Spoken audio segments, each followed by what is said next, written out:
agora sobre conflitos de interesse da atuação.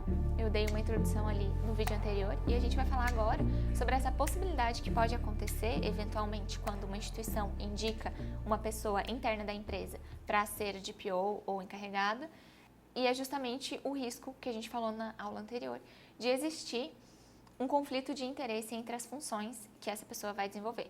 Em geral, na prática, é muito difícil que uma empresa consiga ter uma pessoa que trabalha full time, o tempo inteiro, todas as suas horas, dedicadas como encarregado ou como DPO internamente na empresa.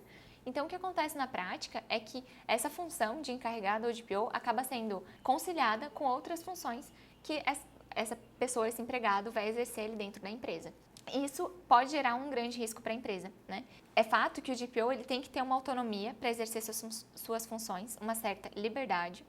Isso tanto é isso que a NPD se manifesta nesse sentido no guia orientativo que ela disponibiliza. E é justamente por isso, pelo fato de que o DPO precisa ter uma liberdade para atuação, que pode existir um conflito de interesse quando se juntam duas funções, por exemplo, que retire a liberdade do DPO de exercer suas funções com plenitude. Vou dar um exemplo, o caso que a gente falou anteriormente. Se um sócio também é encarregado, o encarregado deve fazer as orientações para a diretoria, conselho ou alta liderança, para que eles tomem eventuais decisões. Se o encarregado também é o sócio, veja que orientar e decidir está com a mesma pessoa. E isso claramente é um conflito de interesse, porque se, por exemplo, um DPO vai se manifestar contra algum tipo de projeto da empresa, porque é um risco muito grande, é um risco que a empresa se expõe e é um risco muito grande para a instituição. Se o sócio também é o encarregado, veja bem que ele não vai conseguir ter um julgamento imparcial. Ele vai ter uma orientação que vai ser no mesmo sentido em que ele vai decidir aquele assunto, aquele tópico, sobre aquele risco determinado. Então, não faz sentido que o encarregado e a pessoa que toma decisões sobre o tratamento de dados sejam a mesma pessoa.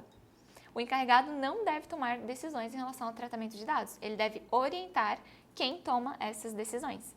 Isso é, inclusive, uma orientação da CNIL, que é a autoridade francesa em proteção de dados, que deixa clara essa determinação, que o DPO não deve ser ou ter o poder de decisão sobre o tratamento de dados, e nesse caso fica claro que algumas funções acabam sendo muito arriscadas ou acabam sendo quase incompatíveis com a função do encarregado, exemplos dessas funções que são trazidos tanto pela CNIL quanto pelo grupo de trabalho do artigo 29, que eu comentei com vocês nos outros vídeos, existem esses cargos que são possíveis e prováveis de gerar conflitos de interesses.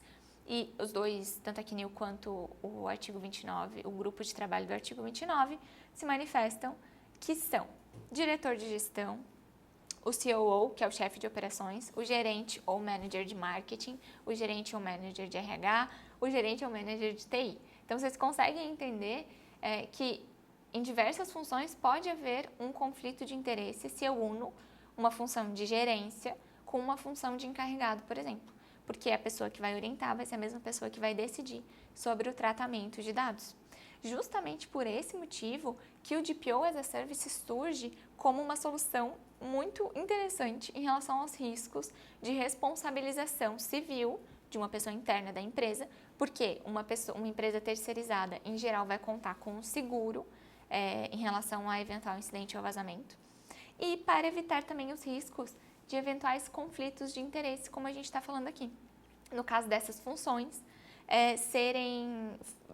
no caso da função do encarregado, ser exercida por alguém que também toma alguma decisão sobre o tratamento de dados dentro da empresa. Bom, esses eram os principais tópicos que eu queria tratar com vocês sobre conflito de interesses. É muito importante que o encarregado sempre tenha essa autonomia e liberdade. E para ele ter essa autonomia e liberdade, ele não pode ter funções que também exerçam esse poder de decisão sobre o tratamento de dados.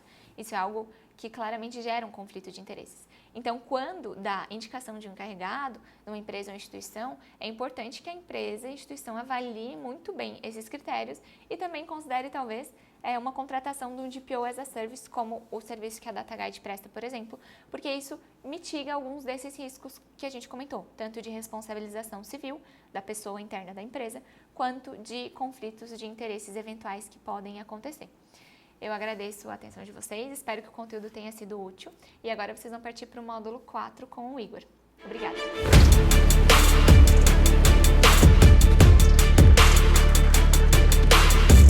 Então, na área de sintomas.